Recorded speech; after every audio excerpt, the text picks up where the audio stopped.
24 மணி நேரம் முழங்கால வலி இருந்துக்கிட்டே இருக்குன்னா நடக்க முடியாது. ஏதாவது பிடிச்சிக்கிட்டு தான் நடக்க முடியும். அந்த மாதிரி சூழ்நிலை, வேதனையான சூழ்நிலைக்கு வந்துட்டார். அந்த சமயத்துல சும்மா செல்போன் அப்படியே திருப்பி பார்த்து கொண்டே இருந்த போது அந்த செல்போன்ல சும்மா அப்படி செய்தி புரட்டி பார்த்தாரா, அதுல நம்முடைய செய்தி வந்தாரு.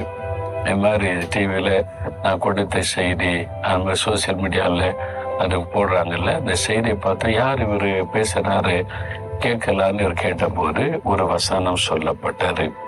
எரேமியா 30:17 வசனம். நான் உனக்கு ஆரோக்கியம் வர பண்ணி உன் காயங்களை ஆற்றுவேன் என்று கர்த்தர் சொல்லுகிறார். இந்த வசனத்தை அன்றைக்கு நான் சொல்லி இருக்கிறேன். அதை செல்போன்ல பார்த்தாரா, எனக்கு ஏற்ற மாதிரி இருக்கிற, உனக்கு ஆரோக்கியம் வர பண்ணி உன் காயங்களை ஆற்றுவேன் என்று இயேசு சொல்லுகிறார். அப்போ எனக்கு ஆரோக்கியம் கொடுக்குகிற ஒரு கடவுள் இருக்கிறாரா, என் காயங்களை ஆற்றுகிற ஒரு கடவுள் இருக்கிறாரா அப்படின்னு சொல்லி தொடர்ந்து செய்தி கேட்டபோது அவருக்குள்ள இயேசுவின் மேல விசுவாசம் வந்தாரு. சரி, நம்மளுன்னா எத்தனையோ கடவுளை தேடி பார்த்துட்டோம், இந்த கடவுள் ஆரோக்கியம் வர பண்றேன் காயத்தை ஆற்றுவேன்னு சொல்றாரு, கூப்பிட்டு பார்க்கலான்னு இயேசுவை கூப்பிட்டார். இயேசுவைன்னு கூப்பிட்ட போது ஒரு நாள் அதிகாலையில அவர் சொன்னார், குறிப்பா சொன்னார், 2:50 மணிக்கு இரவுல தூங்கி கொண்டிருக்கும் ஒரு விழிப்பு வந்தார். அந்த 2:50க்கு எழுப்பி ஜெபிக்கிறார். இயேசு இந்த வசனத்தை சொல்லி, உனக்கு ஆரோக்கியம் வர பண்ணி காயங்களை ஆற்றுவேன்னு சொன்னீங்களே, இதையே சொல்லி சொல்லி சொல்லி ஜெபிச்சுக்கிட்டே இருக்கிறார். அப்படி ஜெபித்து கொண்டிருக்கும் போது திடீரென்று ஒரு வல்லமை காலில் இறங்கினார். அந்த காலில் வல்லமை இறங்கி ஒரு அசைவு உண்டானது.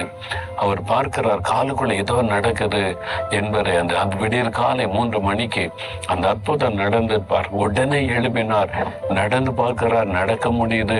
இப்ப அந்த வலி இல்லை, எலும்புக்குள்ள சத்தம் கேட்கும், அந்த சத்தம் இல்லை.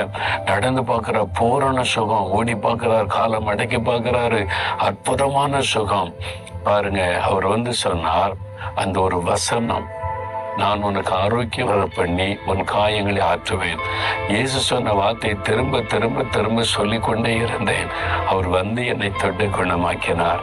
இன்னைக்கு ஒவ்வொரு நாள் அதிகாலை 3 மணியிலிருந்து 6 மணி வரைக்கும் நான் இந்திய தேச மக்களுக்காக இப்பொழுது நான் ஜெபம் பண்ணுகிறேன். முழங்காலிலேயே 3 மணி நேரம் நின்று ஜெபிக்கிறேன்னு சொன்னார். பாருங்க பிரியமானவர்களே, இயேசு எவ்வளவு அற்புதமான ஆண்டவர், உங்களுக்கு செய்வார். என்ன வியாதியா இருக்கட்டும், மருத்துவம் என்ன வேணாலும் சொல்லி இருக்கட்டும், மருத்துவம் கைவிட்டு இருக்கட்டும், இயேசுவால் உங்களை குணமாக்க முடியும், காயங்களை ஆற்ற முடியும். விசுவாசத்தோடு ஜெபம் பண்ணுங்க. இந்த வாக்குத்தத்தத்தை சொல்லி ஜெபம் பண்ணுங்க. ஆண்டு சொன்ன, நான் உனக்கு ஆரோக்கியம் வர பண்ணி உன் காயங்களை ஆற்றுவேன். அப்படியே கை வைங்க. என்ன வியாதி இருந்தாலும்